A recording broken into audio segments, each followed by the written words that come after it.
Who is the intended audience of this speech? Have you ever given a speech to a room full of people that didn't feel like it was really working?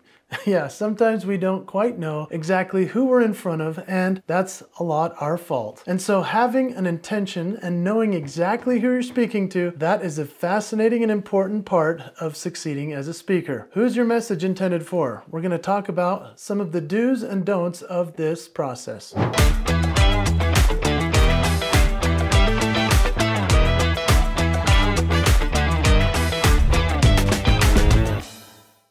I've been speaking in front of audiences for almost 25 years full-time. It's been an awesome thing. I've also found that there are some audiences that just don't resonate at all. Other audiences are loving it. It's so interesting the type of audience that you're going to get. We're going to talk about some of the different types we will.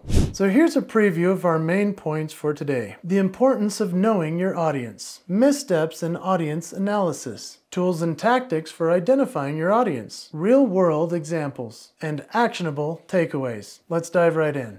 Let's talk first about the importance of knowing your audience. Why this matters is because you want to ensure everything possible that you can on the barrier to entry, getting rid of that so that you can actually connect with that audience. The best way to do this, in my opinion, and from what I've found through all these years, is setting up a pre-event call with the event planner. So often speakers aren't willing to do this, and for whatever reason, I don't know. They're either too busy or they think they're too cool. Don't be that guy. Be the kind of person that says, I want to get on a call with you. I want to find out what your audience needs. The event planner will love you for taking the time to do it, and you will connect that much better when you get in front of that audience. Another thing I like to do is get on the phone with audience members that are going to be in the audience. So maybe it's employees or members of an association. I like to get on calls with them and just listen in. Sometimes they'll have a conference call and I can just listen to what they're going through in business. This is so helpful. I mean, it's even better than talking to the event planner in many aspects because they talk about things I would have never known. And then I hear language. I hear the words they use. That's very essential. And I get more of an insider track on what they're going through.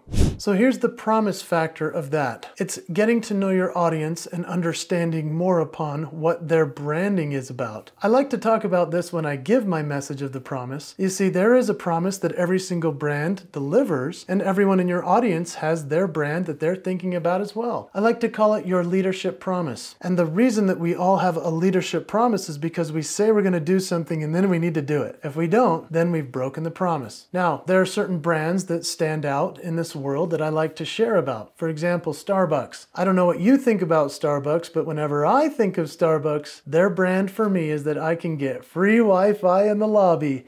Yeah, that's maybe not what you were thinking. Maybe yours is that they customize your perfect drink for you. Whatever yours is for you, are they keeping the promise to you? I also like to talk about Chick-fil-A. Yeah, that's become a controversial one of late because Chick-fil-A has a great brand promise. You see, if I pull up there on a Sunday, they're going to be closed. Yeah, if they were open, I'd be like, who's running this place? Because it's not them. Chick-fil-A made a promise to their people to be closed on Sundays to have time with their families. I love that. And so I'm going to support that business the other 6 days of the week. I've never pulled up to Chick-fil-A and said, hey, thank you very much. And they said, no problem. They never say no problem. They say what? My pleasure. Everybody knows that. That's part of their brand promise. It's their leadership promise. And when you are able to connect with an audience through sharing some examples of really big famous companies, then you can also insert talking about their promise as well in their business. Let me share with you a personal story about one time I got in front of an audience and I hadn't done my homework. Yes, I was guilty. I had been on a client call, but I didn't ask the right questions. And so I went to the event, and as I stood up in front of them, I all of a sudden realized, wait a minute, these are not the employees of this company. These are the vendors and their clients. I had to change the language on the fly. It absolutely decimated my presentation. I did my best. I still, got a great reaction from the crowd because they were entertained. But I'll tell you what, I felt horrible about it because I realized I hadn't done enough homework and asked the right questions in the pre-event call. I didn't know it wasn't for the employees, but rather their vendors and clients. Make sure to distinguish between the too.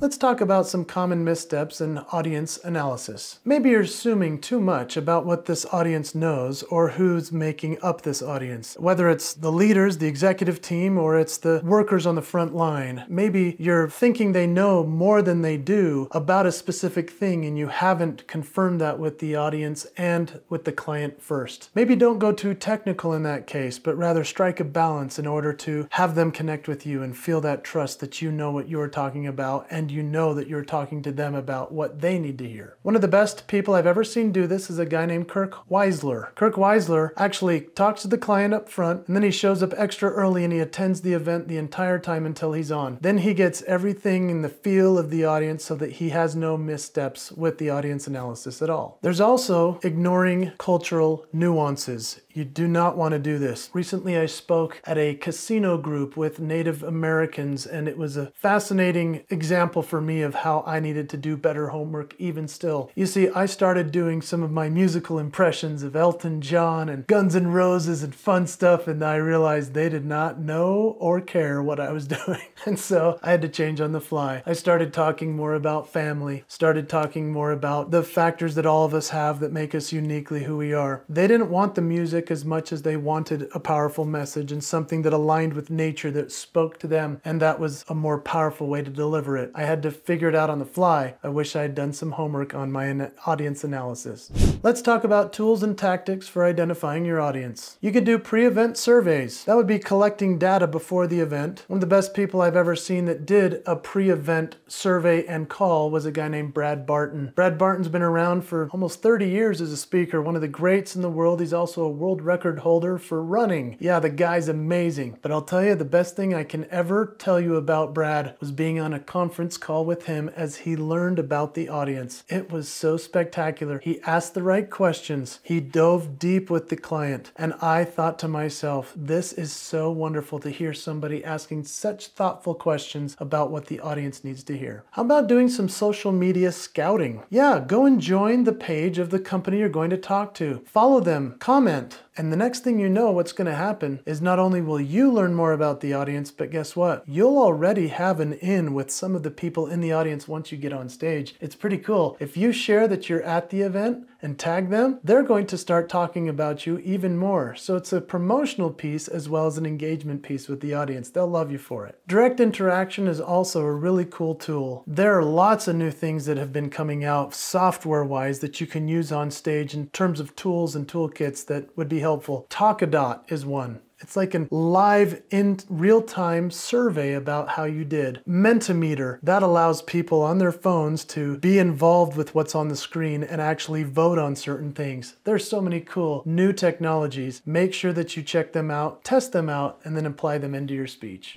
Utilizing meeting planners and bureaus. One of the best things I do with bureaus is I find out what went well last year and what didn't go well as well. They have so much intel and insight into their clients because they've worked with them for so long. You can say, hey, how can I make this the best presentation ever, and what didn't work in the past but what did? And then that will build up your capabilities so much more. Let's now talk about some real world examples, some people that you're familiar with that have famously gone through and become amazing with their audiences in every aspect. Let's talk first about Oprah Winfrey. She's excelled in so many roles. It's fascinating, isn't it? She started as a journalist, then she became one of the great TV interviewers of all time with her show. A lot of people forgot that she was an actress, and guess what? An Academy Award level actress, that's how great she was. And then businesswoman. Wow. Magazines, clothing lines, you name it. Oprah has done so many things. Her audience wants it from her because of her signature moves. She's somebody who's strong, she's powerful in what she says, she's able to listen to people and get the best out of them. Why would we not want someone like that in front of our audience? How about Elon Musk? Here's a master at pitching kind of crazy ideas, and yet we can't stop watching this guy. Isn't he interesting? Like, from Tesla and the founding of this amazing car company that now so many people are driving Teslas around the United States, it's amazing, to SpaceX. He's testing the limits of human possibility. We sit and we listen to to him as his audience. He knows his audience is curious about these things because he is, and he continues to deliver on that promise. How about Lady Gaga? Yeah, one of the great artists that we've ever seen. She delivers the promise every single time she's in front of her audiences. She did techno-type music, dance, disco-type music, and now she's turning into a jazz artist. Oh, wait a minute, she's singing with other people. Oh, wow. She went from somebody we thought was kind of more of an auto-tune artist who did some pop hits to now we realize what a talented person. She can do all of this music and she's good at everything. She's even an award-winning actor. Oh my goodness. And so when we think about the different audiences they are always delivered by with these great celebrities that have found their signature moves. Lady Gaga's signature move, always keep them guessing.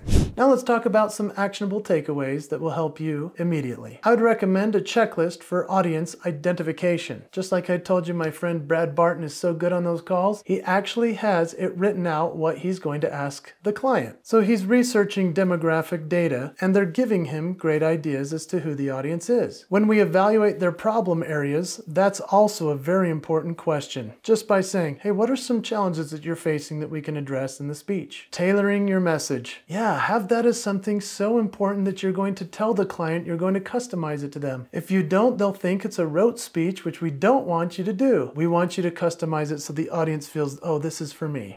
And then leadership promise fulfillment. This is really the highest level of commitment to your audience that you can make. When you know who they are, what they're fighting against, what they're good at, and what they can do to keep the promise in business, they'll love you that much more. It's because you took the time to do all of the research, maybe following on social media, maybe it's just in doing all of the calls that we've talked about. They're going to love you because you're helping them keep their promise by you keeping yours. Now that you've learned who your intended audience for your speech is, I would love to help you craft and create your message as a speaker. I do personal mentoring and coaching, and that's been a wonderful part of my career. If you're serious about it, I'm going to give you my email address, jason@jasonhewlett.com. I know that only serious inquiries are what I'm requesting, and I appreciate if that's what you're looking for. Let's talk. Put in the subject line, mentoring. Let's help you take your intended message to your audience, and let's create a great speech together.